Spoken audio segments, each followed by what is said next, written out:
Hi everyone, my name is Adriana Carrig, founder and CEO of Little Words Project, and welcome to our series, Words Matter. The show where we interview key members of our community while doing our favorite activity, beading bracelets. Today, we are joined by Andrew McMahon. Andrew is a singer-songwriter whose heartfelt melodies and poignant lyrics have left an indelible mark on all of our souls. From his beginnings with Something Corporate to his transformative journey through Jack's Mannequin and now as the driving force behind Andrew McMahon in the Wilderness, his music navigates the tapestry of human emotions, inviting us to embrace vulnerability and change. Beyond the stage, Andrew is an author of his recent memoir, Three Pianos, and proud father to his daughter Cecilia and wonderful husband to his wife Kelly, as well as the founder of the Dear Jack Foundation, which provides impactful programs benefiting adolescents and young adults diagnosed with cancers and their families to improve their quality of life from treatment and survivorship. Andrew, welcome to the show. Thanks for having me. Oh my goodness. I have no words, but I have to have a lot of them because words matter. How would you have ever thought 6 years ago now, or was it 5 to 6 years? I have no idea how long I've been married, clearly. When we met on that beach in Maui, would you have ever thought that we'd be sitting here 6 years later beading bracelets together in the store? Because I would never in a million years have thought that. I never would have thought it. And it's, and I've said this to you before, but it's been sort of like a very cool thing for Kelly and I, like just watching what you've sort of built in just that short period of time, and I think like it's a testament to, saying hi to strangers. You know what I mean? I think that there's definitely kindness. Yeah. And I mean, just the way that we all met, I think, Cecilia was probably 3 years old at that point, maybe. And, we were on vacation and you guys were just starting out and you were on your honeymoon, and now you have two little guys. Yeah. It's been very fun to watch, Thank you. Kind of have a little, just a little backseat view of everything you've created over the course of the past handful of years. And just to also set the stage for any listeners out there, you are my favorite artist and you always have been. And so you really were just such a piece of my youth and my, growth and my adolescence with every piece of your musical journey. So, starting with Something Corporate, you were like, I was a punk rock princess, okay? Like full stop. I'm in my tea right now. Not my Something Corporate tea, but long story short, I've been a fan of yours the whole way through. And so to see you on my honeymoon and to know that your music really was such a soundtrack, if you will, to my upbringing, but also my relationship with my husband, and to see you there, it just felt so full circle and beautiful. And then that night after we met, which was such a quaint meeting. Like it wasn't like we were like besties all off the bat. We were doing the hula. But we were doing the hula together. So I guess technically we were. Yeah. But it was such a quaint meeting. And then after, my husband and I are like, we're pinching ourselves and we're in the room and we're like getting ready for dinner. And we've got like old school, like Something Corporate on. We've got Jack's Mannequin on in the background. We have YouTube up in Hawaii. And we get a knock on the door. And here comes the concierge with this beautiful bouquet of Hawaiian flowers, and it was simply congratulations, the McMahon Ohana. And I was like, oh, it was the best moment probably to date. And you have no idea how much that single act of kindness just informed how much more confidence I had to go up to people and kind of exude kindness, right? Which is what we did in that moment. So thank you for that. Yeah, and it's my pleasure. I think I believe in flowers. Like I'm a fan of flowers. What a and I like again. I think it's just you guys were so lovely. I think for Kelly and I at that stage, we went through so much in our early years of marriage, that I think like just seeing anybody about to go on that journey, it's like, Godspeed, you know what I mean? Like, and good luck. And good luck. We've been so lucky that we've made it through a lot, and I obviously I wouldn't be where I am if not for her, and so it's cool to get to sort of fast forward and be like kind of the look at these kids just got married, they just got into it. I did want to ask you, have you ever made a bracelet before? Have you ever beaded a bracelet before? Yeah, for sure. You're an artsy guy. Yeah, so. I mean, I can't channel to a specific memory, but there's no doubt I've made bracelets. And we used to do, like when I was a kid, we would do the braided bracelets, Yes. right? You know what I mean? Like Yes. those are like so The woven, like, yeah, exactly. I did. How old are you? Me, I think this week. Oh, I'm turning 41 this weekend. Yeah. I think this weekend I'm Yeah, turning yeah, 41. yeah. Okay, Yeah, so yeah. I'm 33. So you're not. I mean, you're like we're in the same. I think we're the same generation, right? I think so. I- I don't know. I don't know what the first thing. I think technically, like somehow I got rolled into millennial. Yeah, I think but you're like there was like. I was the absolute last person that could have called a millennial. Yeah. And I think they just like recently they backed it up, so now Kelly's a millennial too. We're very confused about this. I don't Okay. feel like a millennial, but Well, apparently you know, I am. you look like one, so No, that's I'll take it. Yeah, I would too. Okay, so your career has spanned several decades and musical trends. How do you stay motivated and inspired to create music that resonates with both longtime fans and new listeners? It's so funny. Like I can give you a really distinct perspective on that. Like, so the friend I just left is like a long time, really successful A&R guy, runs a record company, and I was in this moment where I was like, I'm not really sure what I'm going to do next, you know, and so part of that is like going and having coffee with friends and being like, what do you think? You know, and I think it's like conversational.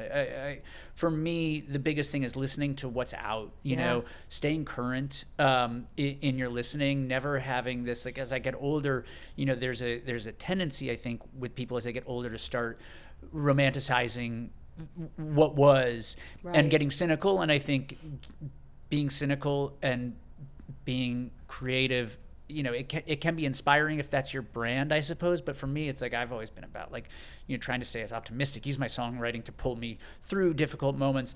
And so a lot of it is about, you know, listening to finding what you love that's coming out now, staying grounded in what's current, and also still like celebrating what you dig, and then finding out where you fit and what inspires you. Yeah. You know? And it's, you know, it's different every year, but I think that's the biggest component is just like being a part of the conversation of what's happening. And having your stamp, if you will, on the world in that way, which is really and filtering things through your lens. You know, I think there's you never want to chase trends, right? I think that's but you can be informed by them. Find the things that you love that are trending, and then sort of like also find the thing that's on the outlier or something that's coming up, and try and be there when something is breaking and be a part of that excitement. I think you have to do that when you make things for a living. Yeah. Oh my gosh, I'm seeing such a parallel too with everything you're saying and kind of the growth of Little Words Project and the fact that you're on Bleecker Street. I know. The shop is beautiful. Thank you so much. Yeah. It's amazing. It's such a cool experience to kind of see how the brand has grown, but also feeling like we were at the forefront of, I mean, yes, we've all made friendship bracelets and camp and growing up, but I fully will take ownership over the fact that we brought it back, and then to see what's been happening with Taylor Swift, which I was just there. I was just there with Cecilia, and you had all the DIY version of the product, and it's just very cool to feel like we were kind of ahead of the curve and before the zeitgeist of it, if you will, but yet still I do feel that because of the brand we've created and the brand equity we've created, we're gonna last, you know, through and through it all. So it's cool to just kind of like you said, you know, that comment aside, you do have a very similar sound that you've always had. And it's you. I mean, it's your voice. It's the fact that you've been the front man of all these bands, if you will. So your voice has become the soundtrack probably to a lot of people's lives, especially millennials, over our life cycle. It's not just me, right? So that must feel cool. It does. I mean, I think I was lucky because I started so young that there's just we grew up with you. Well, and because I started writing when I was 9, right? And so that was cool. Yeah. I started writing when I was 9, and so I think there was always there's always going to be something that's just like at the core of what I do that has made it possible to shapeshift into different sounds and different genres and over, you know, the course of, you know, many years, because like I love to experiment with sound. I love to kind of like take influences from all over, but at the end of the day, it's like I can't be happy with a song if it doesn't feel like it's really still like comes from here. So cool. It makes experimenting a little easier because I'll know when it's done. It's like, well, did you push yourself and it's still you, or did you push yourself out of something that feels authentic, right? And I like, you know, that's kind of been that's been an easier thing for me, I think, than maybe some artists, because if you get too pushed in the wrong direction, you can lose yourself, and that's like that's my worst fear, but one that luckily I don't think I've realized at this point. No, you have not, certainly from a listener. But I think that's also just a good note to anyone who's listening, who's going through their own change or their own growth and trying to navigate new normals, is like kind of staying true to you at the core of everything you do is the most important piece of advice probably that anyone can give anyone else, right? Is just like be yourself and stick. I think it's two things, right? It's that and do what makes you feel uncomfortable, right? Like, I mean, like find the balance. Right. It's like, that's where growth, I think that's where like real positive growth happens, is like challenging yourself to step outside of your comfort zone, but keeping yourself accountable to your own authenticity. Absolutely. Which is a very core tenet for Little Words Project. We are all about authenticity, inclusivity, kindness, collaboration, all of that stuff. So why don't we start with our bracelet making, which I probably should have done it earlier, but I'm like too excited. So do you have a word in mind? You don't have to say it out loud just yet. I have two, and it's like it's like two that I feel like I could use on my Perfect. So yes, Perfect. I feel like I've. Okay, so I also have to think of a word, and I did not prep for this, so let's do it. Has the music that you've written, it's probably an easy answer, but has it helped you? Is it almost like therapeutic for you to get it all out, put it all out into the universe, and listen to it back? Or are you one of these like actors who never watches their movies? Oh God, no. For me to work on music, and I have to hear it over. Like, like it inspires the next track. Knowing the song is like, I know a song is good when I leave the studio and I want to listen to it over and over and over again all the way home. That's how I know. Like, awesome. That's how I know that something is good. Yeah, like you hit it. This is a very selfish art form for me. I mean, like, the reality is, the reason I write is to answer these questions or figure out who I am in the moment. And then to produce those songs, it's like it's excavating all this stuff that if I do it well, I'm proud first of just having pulled something from nowhere and turned it into something. Yeah, I think that's the coolest thing about music and musicians, and it's something that I always said, if I could have any talent in the world, it's the ability to sing and write music. Yeah. Because you really do, like, something didn't exist and now it does, in such a beautiful, like, artful way, if you will. It's so amazing. Well, and it is. It's like it's deeply satisfying. I mean, it can also be very frustrating. When it doesn't work, or you can't get to something, or you're blocked, and immediately my head goes to like very dark places in those moments where you're just like, can I even do this anymore? Yeah, I mean, it's like every show I finish, every song I finish, it's like, am I ever gonna, Please full don't on ever it's not everyone anymore, but it's almost like they say when you're a parent and you don't realize that, like, you just picked up your kid for the last time, right? Or you held your daughter, or you held your son for the last time, until like years later you're like, wait a minute, I don't pick you up anymore. So it's kind of that same thought, maybe, like, as you're finishing a show or a song, you're like, you don't know in the moment if it is, but it always crosses your mind. Yeah, I guess you could say. And it's a really sort of like, I think, because too, when it comes to writing songs, it's such a mysterious sort of thing, and there's always something else at play. I mean, yes, there's craftsmanship that you learn over time. There are things that about writing songs, but ultimately at the core of it is just a mysterious thing. And when it really works, it's like you don't feel like you're the one that did it. You know what I mean? It's like you feel like it just sort of like it appeared. Right. For those who don't know, you were diagnosed with leukemia in 2005.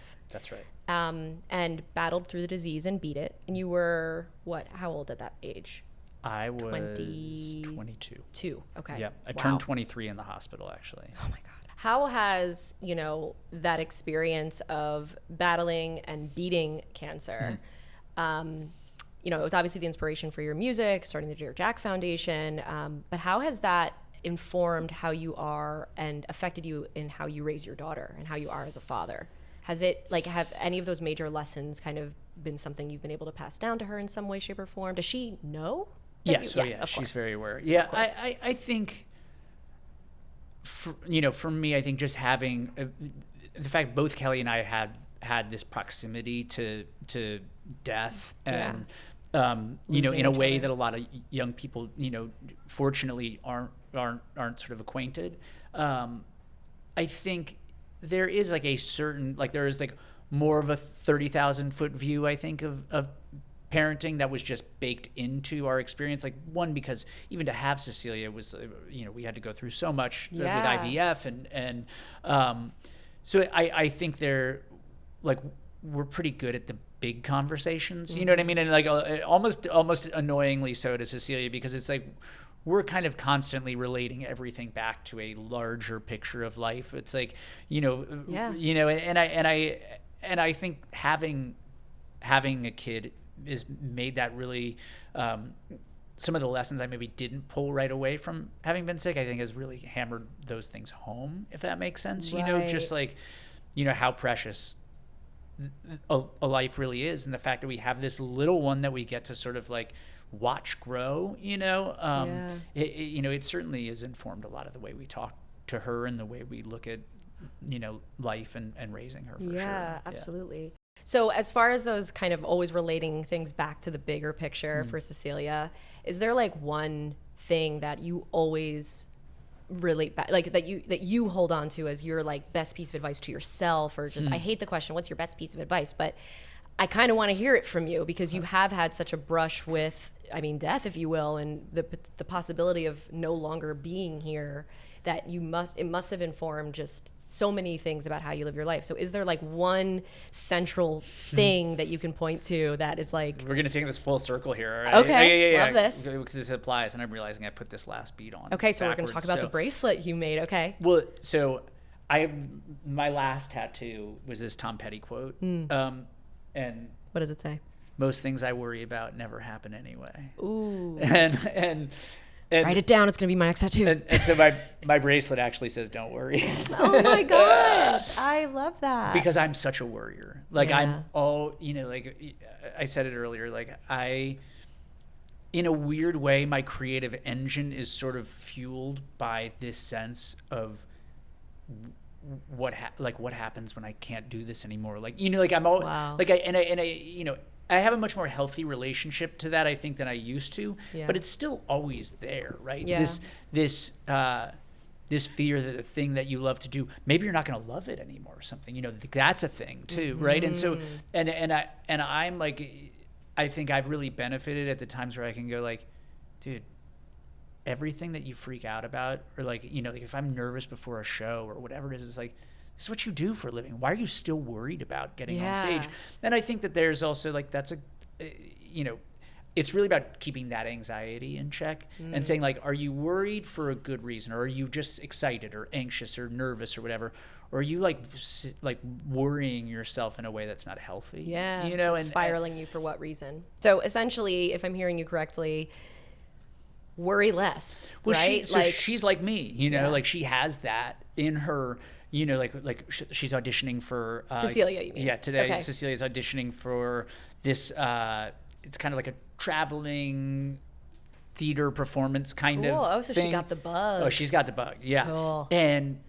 And she's super talented. She's a great singer. She has a really natural, like, you know, she'll do well in theater. Like whether it becomes her profession, or it's something that she wants to pursue in a bigger way, that's for down the line. But she is very capable and has a knack for it. Absolutely. And so like, but she gets so worked up before these auditions, right? Yeah. And like, you know, and I'm just like, you have it, you know, like you don't, and it's like, and it's weird because sometimes I feel like I'm like just talking to myself, you know, it's like, dude, you're good. Like you don't have to, you know, and so I really do try and like, I mean, I got it tattooed on myself, you know, and now it's like, now you made a bracelet. Yeah, so and it's become this thing too. Like when she's going through it, I'm just like, I just point at my arm, you know, like, that's cute. You know, and so, but it's the thing I'm constantly trying to remind myself of too. Yeah, Hence and you bracelet. feel that the experience, you know, going through cancer, beating it, coming out the other end, was that almost like worst case scenario, and like you're not there, so don't worry, kind of thing. Like how has that informed that? I think weirdly, you know, I think cancer is a lot of the seed of that thing. You know, Yeah. like when I was younger, I was so fearless, you know, and even when I got sick, I was at the most fearless moment in my life. I was like, I burned down everything. And I was like, I could do this again. Yeah. You know, like, I mean, like it was Yeah. ridiculous. Like the entire idea of starting Jack's Mannequin was like the textbook definition of career suicide. You know what I mean? Like, like it was like, oh, you have a band that's doing well right now. Right. I'm done. Just do something else. Yeah. I mean, it was the dumbest thing I could have Yeah. done, but it was so. And that was pre-diagnosis. Yeah, I mean, I Yeah. finished. I mean, I was here in the city, and I had finished the record that very day that I got the call that I had bad blood work and I needed to go to the hospital. Like that was, you know, and so like, but in that moment, I was like, Finished everything in transit. Okay. Wow. Yeah. oh So my gosh. like your I first was jazz. I was mastering everything in transit, and only didn't get the call from my doctor because I was in Chelsea in that Chelsea, like the building, like Yep. and I couldn't get cell reception in it, so I didn't know that they were like they were like, Wow. you need to go to the hospital right now, and I was just listening to my record and like, Yeah. oh God, the record's done, you know. Right. And so I say this only because I had to, you know, I think that's just a part of being young too. It's just like you're just like I can do anything, you know. Right. And I had chased that feeling pretty successfully all the way into this career, and I think the worrying part of me was sort of born out of, you know, having everything turned upside down right at that most fearless moment, right? So I have to like literally the other shoe dropped and you were not. Yes, I was not it's ready. Like PTSD a little bit. Like, okay, 100%. if I believe in myself, believe in Yeah. myself, believe in myself. What's to stop something else from happening in that pinnacle of? Totally. We're doing therapy here, right? We are. Oh my gosh. But so I have to constantly keep that like in check, right? And so Right. like they're at my worst, that it will be a consuming thing, and then, but ultimately I have the tools now and enough perspective to go like, this is just you freaking out. You're gonna be okay, you know. And so when I work, I have to really like remind myself to be as unafraid as possible and be as open to, you know, whatever good can kind of come through me. But it is a process that is just with me now. I can you know? only imagine. I something that gets me through kind of difficult times, besides, you know, the impact of, you know, the words I tell myself, right? I really believe, truly, I mean, we call this series Words Matter because I really believe that. You know, when you, like, even just looking down at your wrist and seeing "Don't worry," I do think that's going to make a change. Why do you get words tattooed on your body, right? Because they actually do carry weight and they matter in getting you through difficult times. But I also believe in the importance of taking negative experiences and flipping the script in whatever possible way so that on the other side, and when you look back, you can kind of give it purpose, and you weren't just someone who went through something for no fucking reason at all. And I think so many times, like, you feel like, okay, well, why did I have to get cancer? Or like, why did, you know, those of us who have lost people, like, why did, you know, this person have to die? Like, why did I have to go through this? And you can either, you know, take two paths, right? And in some cases it's not up to you because the mental load will prevent you from going down this like more optimistic path. But it seems like you've kind of navigated that optimism in a way, or like cultivated it really.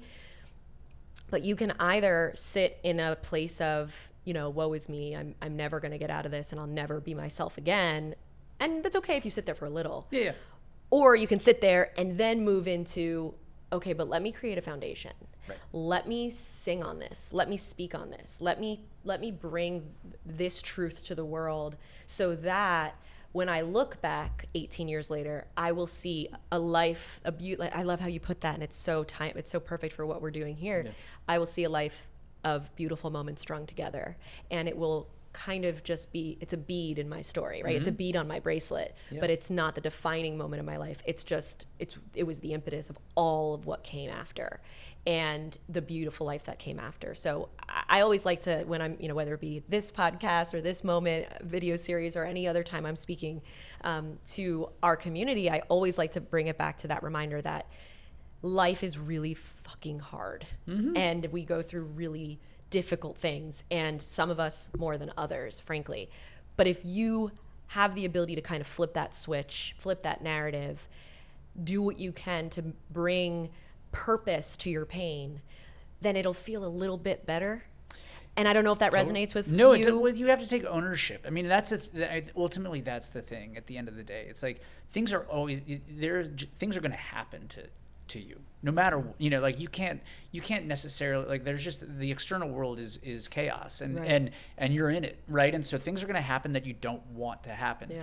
But to the extent that you can, you have to choose your reaction to those things, right. and I think, that can be difficult and you can feel stuck or whatever, but right, you have to write your own story eventually, or you're going to just let things happen to you and you're going to feel like you're just getting knocked about, and you're going to get knocked about, but you do have to take ownership of that and say, like, okay, well, that happened. What am I going to do that's within my control to live through whatever that is? And sometimes that's easier than others, but it should be. When with trauma, like, you do have to sort of take ownership of it at some point, and you walk into it, right? Like, you don't have to take ownership right then and there. It's just like the one step in front of the next, right? And I think you said something like that. It's just like one day at a time, and moving forward in that way. So closing up, we're getting our bracelets closed up at the same time. Thank you, Woo. Michelle. If you could have given your younger self a bracelet, what word would it have been? That's brutal. I know. Look at Bill's face. He's so giddy about that. Oh my gosh, I love it. Relax. Ooh, okay. I mean, so you've breathe. always been this, like, anxious, but no, not before. I've always been. I'm, it's some version of, like, slow down, breathe. Like, these are things that I have to constantly remind myself to do. Yeah. And I think that intensity is how I've been, like, that intensity is a huge part of why I've been successful, is because I'm driving at something, you know what I mean? Yeah. But I if I could impart anything to a younger version of myself, it would be like, yeah, do that, but also rest. Take a minute and look around and go, this is great. I love that. And I'm way better at it now. And I'm very aware. It's like I'm very aware of my, my strengths and my weaknesses, that I can backslide in one direction or another, but the window of kind of pulling the pendulum closer to the center is definitely, a little more narrow now, and prone less to the violent swings in either direction. I love that. That's probably just coming with age and wisdom and parenthood and perspective. The word that I made today, if we can get those sent over here, what do you think it is? Well, I saw the word blue. So what do you think it is? I think it's dark blue. It is dark blue, which is one of my absolute favorite songs. It's in my head. I would say at least once a week I sing the song, and I'm not going to do it now because I won't do it justice, but, like, my husband can attest to this. It's always there. It's always in my head. There's so many elements of it. Have you ever been alone in a crowded room, man? Like, well, but I'm here with you. Oh, it's the most beautiful song, and it just reminds me of my youth, but also the growth and just the experience of life. And I just am so grateful to you for having written it and all of your music, because like I said, it was the soundtrack to my life growing up, and you're kind of niche. Mine too. I know, right? So look, we have that in common. You're kind of niche, and, like, some people don't know, and I'm just like, I'm sorry for you that you did not have the same experience that I had. But hopefully this kind of conversation just elucidates for those who maybe don't know you or your music in our audience, that you're someone to listen to and someone to watch as you continue to grow, because you've just been a rock star, literally, from the very get. Okay, so tell me what you did. Don't worry. Now these seem like they might be connected. Girl, Dad, don't worry. Girl, Dad, don't worry. Yeah. I love what you did with the black and the white. The one just sort of asymmetrical happy face at the bottom. Yes, but that's the best part, because what's amazing about the happy face too is that it flips. Right? Yeah. Does that flip upside down too? It stays happy for me all the time. Even God. better. And that's like the coolest part. Like, don't worry, literally be happy. Be happy. I can't wait to see that on the wrist in all the piano shots. Heck yeah. Andrew, thank you so much. I am truly grateful to you. I am honored to call you a friend. I hope that's okay. Of course. It better, because your Christmas card is still up on my phone. Your Christmas card is the only one that lives up all year round. I work hard on those Christmas cards. I mean, the fact that I'm even on the list. When Kelly messaged me and said that she knew about Jet being in the NICU because you showed her your phone and showed her my story about it, I was like, wait, Andrew like watches my stories? Like, I was more excited about that than the kindness of her reaching out to me to say, just the knowledge that you know, I am in your ether and you're very much so in mine. It's very full circle, and it'll never stop being surreal. So thank you for your time today. My pleasure. We can't wait to for all that's to come with us. I know we have some fun things in the works that we'll let people in on over the next few months. But for those of you who are listening in, you can find Andrew on tour this fall with his band, Andrew McMahon in the Wilderness, and you can shop our Dear Jack x Little Words Project collab bracelet dropping this November. Andrew, thank you again. Thank you guys so much.